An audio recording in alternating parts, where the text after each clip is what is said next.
Reading, books, libraries, it's all boring. I don't know if that's an unpopular opinion or not.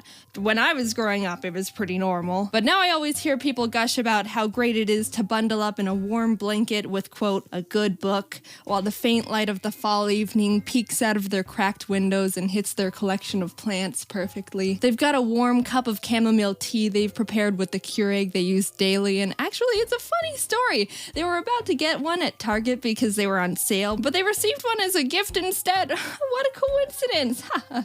And they have a cat. I'm not saying that isn't a poetic life you've got going on over there, but I still don't like reading and have a cat allergy. It's kind of complicated. The thought of reading sounds really nice to me. It's supposed to be calming and good for your brain in some sort of way. I don't know how exactly, but people repeat it all the time, so it might be true. But I think I've got some weird reading PTSD from school because the other part of my brain thinks about how boring and slow and too quiet it's gonna be, and I feel like I have to take notes and memorize things and identify the plot points and know the names and symbolisms in To Kill a Mockingbird. And oh god, was I supposed to read up to chapter 7 by Thursday or through it? I used to love reading. I still have the strong memory of going to my elementary school's library and being excited to check out the next Geronimo Stilton book because I loved the pictures and fun text they had. They always wrote the word cheese like this, and being able to read books that had more than 10 words on the page was impressive to a 6-year-old. Whenever I found a book I liked growing up, I would read it non-stop. I was able to crush a 300-pager in 2 days, which I don't think is considered impressive anymore, but it was in 5th grade, and look, that was the only self-worth I had, alright? But when school started making us read books by force, it kinda took the fun away from me. I don't like being told what to do with my free time, especially if you're gonna make me read a book written in the 1940s that I need cliff notes to decode just to realize that all the animals were communists. Also, it's 20% of my grade. I get it, though. What else are we gonna do in English class? We can all understand each other, right? We're speaking English. That's gotta count for something, right? But the more I had to read really cryptic books in my spare time where the symbolism is in the color of the main character's curtains, and I'm not even observant enough to realize they had curtains, led me to not really having fun and also feeling like an idiot. I like my subtlety like I like my coffee. Splash in my face. How am I supposed to know what the A stands for adultery? I don't know, it could mean a woman for all I know.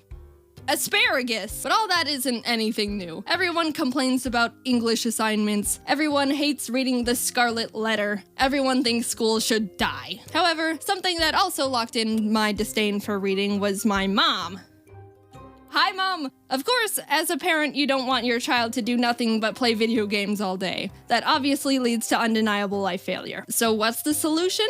Make them read more. And on paper, I don't think there's anything wrong with that. Honestly, I'll probably use that parenting technique too, when applicable. I think my mom made the obvious good parenting decision. But as the victim here, I believe I fell in the small minority where it had the overall opposite effect. During summer vacation, my mom would always tell me that I needed to read at least 2 books so I don't forget how to read. Whenever my mom would walk in on my brother and I playing Mario Kart together in the living room, she would ask if we've read yet today, which we would respond no, because reading's for chumps. And then she'd lock us in our rooms to be chumps. I started hating reading so much, I would rather do literally nothing than read a book. There were a couple summers where I faked reading entire books because I just didn't want to read that much. There was this one about dragons, I think, called The Secret Country, and I still remember that just looking at the cover would put me in a bad mood because of hatred association.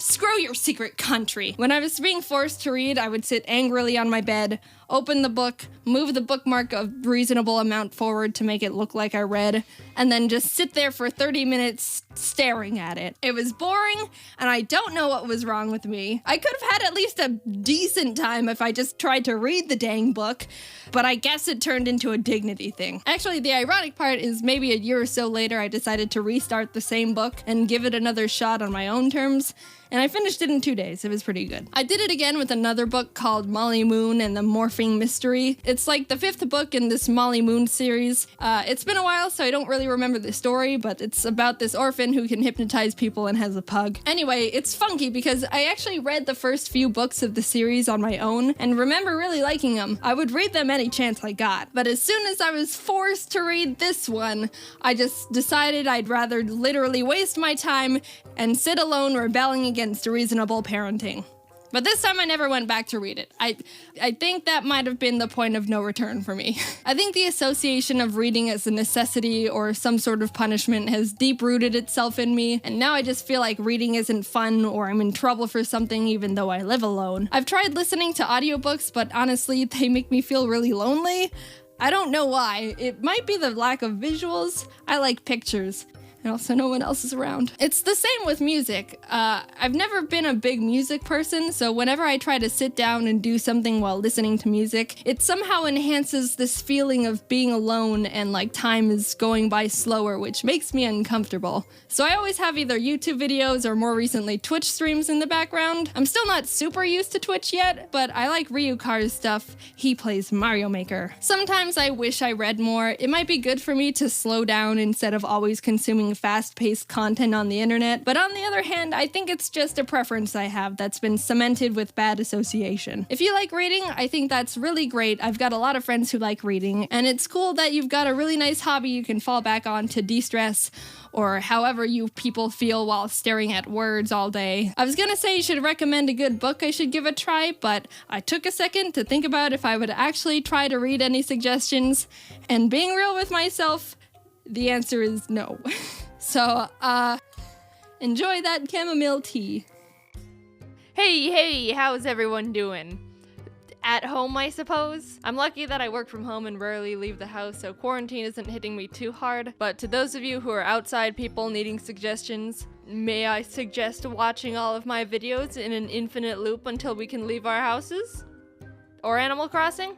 I actually recommend that one more. Any mutuals who are playing, send me your friend code because I want to add you. I've been doing this thing where before I open up the game, I'll look at my friend list and see how many people online are playing Animal Crossing. Normally it's 100%. Anyway, however you're keeping yourself busy during quarantine, I hope you're doing well, and thanks for watching my video. Bye.